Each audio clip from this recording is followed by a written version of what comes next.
Hello friends, welcome back to my channel. तो कैसे हैं आप सब। आज मैं आप सब के लिए सर्दियों में बनाए जाने वाली बहुत ही ज़्यादा फ़ायदेमंद, शरीर को गर्मी पहुंचाने वाली बत्तीसा लड्डू की रेसिपी लेकर आई हूँ। में रोग प्रतिरोधक क्षमता होती है, बहुत सारी बीमारियों का इलाज है इस लड्डू में, और इसे बड़े बुजुर्ग, महिलाएं सभी इसे खा सकते हैं।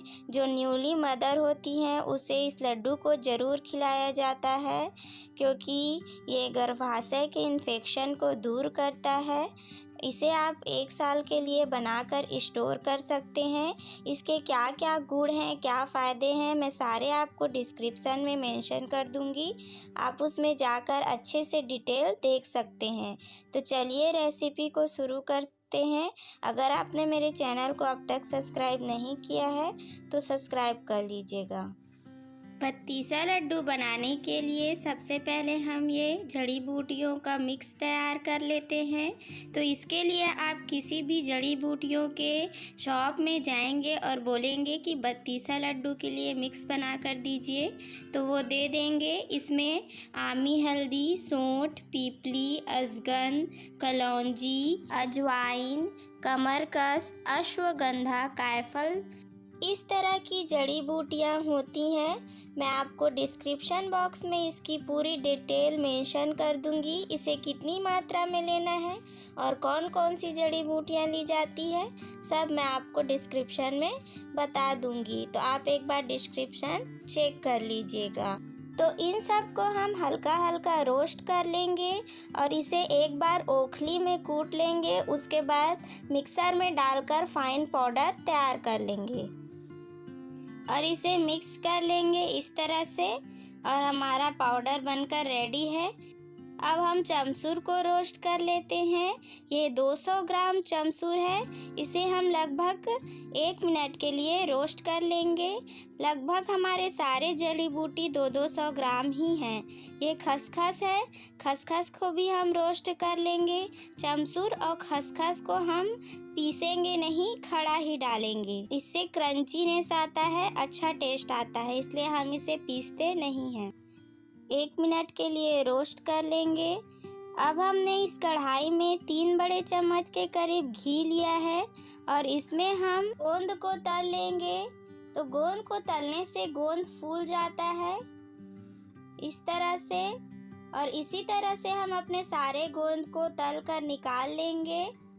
गोंद भी हमारा लगभग 200 ग्राम ही है।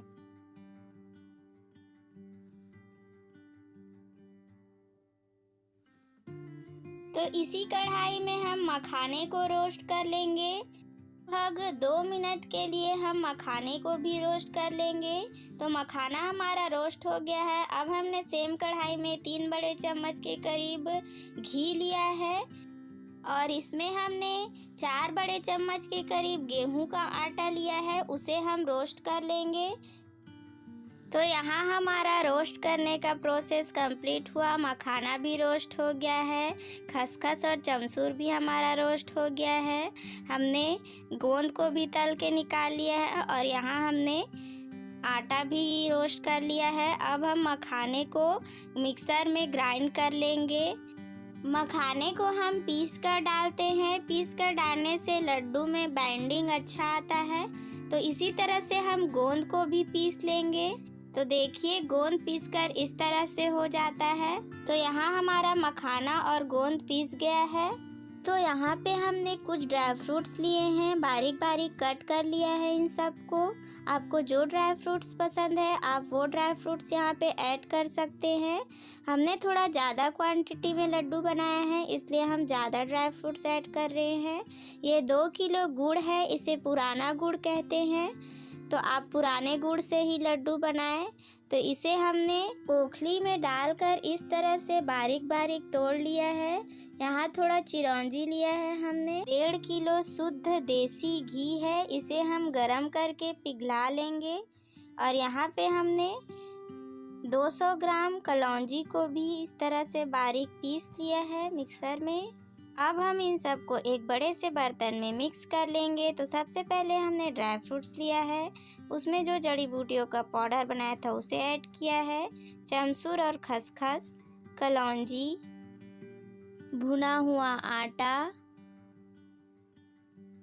पीसा हुआ मखाना, गोंद को भी इसी में ऐड कर देंगे और इन सबको अच्छे से मिक्स कर लेंगे गुड़ के साथ। तो हमारा सेम बर्तन में नहीं हो रहा था तो हमने इसे आधा आधा कर लिया है और गुड़ के साथ इसे अच्छे से मिक्स कर लेंगे।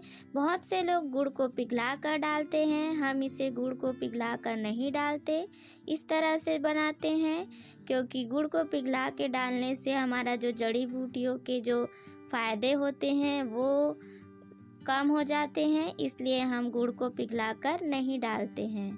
तो इस तरह से अच्छे से आप इसे गुड़ के साथ सबको मिक्स कर लीजिए।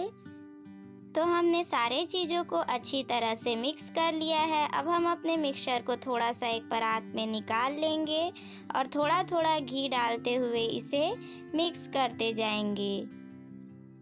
देखिए इस तरह से मिक्स कर लेंगे और लड्डू बांधकर हम तैयार कर लेंगे। तो घी से ही हमारा ये लड्डू बंधता है अच्छे से। तो आप इसे घी को थोड़ा थोड़ा मिक्सचर में ही ऐड करेंगे, एक साथ सारे मिक्सचर में घी मत ऐड करिए क्योंकि घी ठंडा होने पे जमने लग जाता है। इसलिए आपसे जितना लड्डू बन सके उतने ही मिक्सचर में आप घी ऐड करिए और इस तरह से घी डालते हुए लड्डू बांधकर तैयार कर लीजिए। तो आप सोच रहे होंगे कि इतने सारे हाथ कहाँ से आ गए। तो हम सब मिलकर इस लड्डू को बांध रहे थे ताकि जल्दी हो जाए ये प्रोसेस।